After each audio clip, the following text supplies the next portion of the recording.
Hey guys, what's up?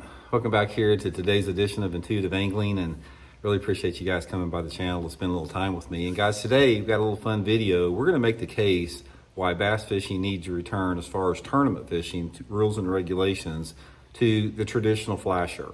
You know, this was the standard for, electronic technology for decades in fishing. Nothing wrong with it whatsoever. And guys, I'm going to make the case why the sport would be better off right now if we would return to that technology and phase all the other stuff out that we have right now. So we're going to get into that in today's episode. Also, guys, before we get started, two things I wanted to remind you of. Through the end of June, SolarBat extended the Father's Day sale on my SolarBat Signature Series glasses. Right now, through the end of the month, you can get them at 30% off. And any purchase over $98, you can get a free pair of SolarBat safety glasses with that. So I'll put that link in the description. And also, guys, please check out my summer Fish the Moment lake map breakdowns I built for Fish the Moment. Guys, I know fishing in summertime's tough. This is a great resource to get you guys some good places on your favorite lakes during the summer months. Got places you can download straight to your electronic units with tips and advice on how to fish each spot. So I'll link that in the description too. Really appreciate that. Okay, guys. Let's make the case for the old school flasher. This is something that when I started fishing, or bass fishing in general back in the mid 1970s, the flasher was state of the art. I mean, there was some other stuff coming on, like there was the paper graphs and there was some LCD readings type of stuff that emerged, throughout the early 80s. But from about 1975 until really about the mid 1990s, which is a pretty good time frame, flashers were the predominant unit that everybody used. That the top level pros used flasher units. Now there was, like I said, there was a few other oddball stuff like the paper graphs and this and that, but nobody used them much. They just did not have that big of an impact in fishing. And a lot of people say they try to equate forward-facing sonar today with those advancements like in the paper graph and the liquid crystal displays.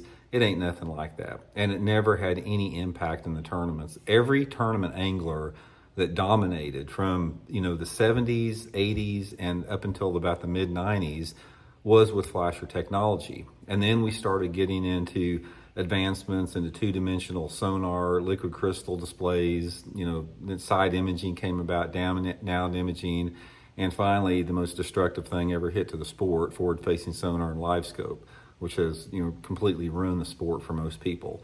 Now, let's talk a little bit about why a lot of people say you can't stop technology and that there's no putting the genie back in the bottle. It's a bunch of crap. You can put it back in the bottle. All you have to have is the people that are in positions of power to put it back in the bottle.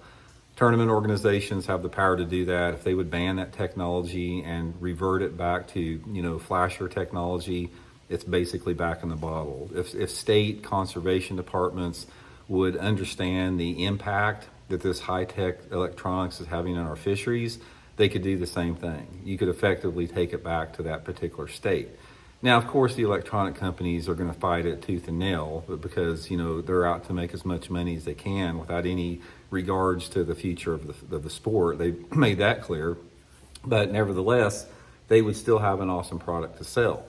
So here is why, if I was a theoretical again, if I owned MLF or Bassmaster, one of the first things that I would do was to take away all the electronic technology except for flasher units. Now, I've vacillated back on this, talking about GPS and two-dimensional sonar, but after reflection on it, if I own those organizations, there would be a baseline where the only thing you can use is flasher technology, and work with the electronic companies to design like a state-of-the-art flasher unit. Just like we had, but just some improvements on the Humminbird Super 60 or that Lowrance flasher they had.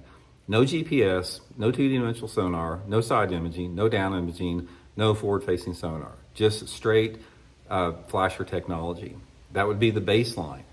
Forget about it. That's what you had to operate from. And then from that point, you had to use that basic technology, which basically the only thing flashers did, guys, it tells you how deep the water is. It showed you where the drop-offs were. Some people say they could find fish on it. I don't know if that's true or not. You can see standing timber, but it's very, very That's not what people used it for. Most people just used the flashers to find out how deep it was. And they triangulated with maps, and they used old school mapping techniques to find offshore structures. Okay, here's what would happen if I owned Bass or Bassmaster and did that. First of all, it would re-energize the bass fishing community to a level that it's never seen before, because it would take the sport back to the art form of having to fish to find fish. And that's what we're losing today. It's like, with all the technological advancements in electronic technology, our skills in fishing to find fish are deteriorating. They're atrophying right now, especially in the younger generation.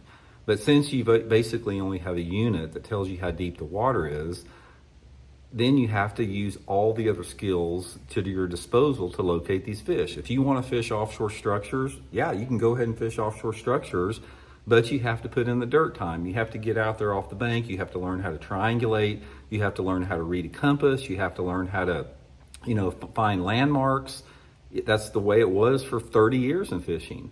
And it basically forces people to have a skill set that goes way beyond something telling them what to do or showing them where the fish at. It makes it where you specialize, and you have a determination that, do you want to fish deep, do you want to fish mid depths or shallow. Now, there were some deep water anglers back even when we had flasher technology. Guys like Randy Fight, Harold Allen, David Fritz. There were, a lot of guys that still fish deep. They were experts, and I had a tremendous amount of respect for those guys, because I knew it took the discipline to do that. Most of those guys, they would dominate in a couple tournaments a year when the offshore fishing was at the peak, but they would struggle the rest of the year. And in holding the true form of what bass fishing to be, the people that dominated for decades in the sport were the people that were able to use their instincts and primal skills and break down water and understand the nuances of fish that lived in less than 10 foot of water. I don't know anything that, tell me one thing that's bad about that. You tell me one thing that is bad about reverting the sport back to where you actually have to use some instinctual skills, and that it levels the playing field. Because if you've got flashers, if you're allowed one flasher, one up front, back when we had the flashers, I remember I bought the Humminbird Super 60s for $130 a piece. So you had a total of $260 in your electronic unit. So everybody had the same thing.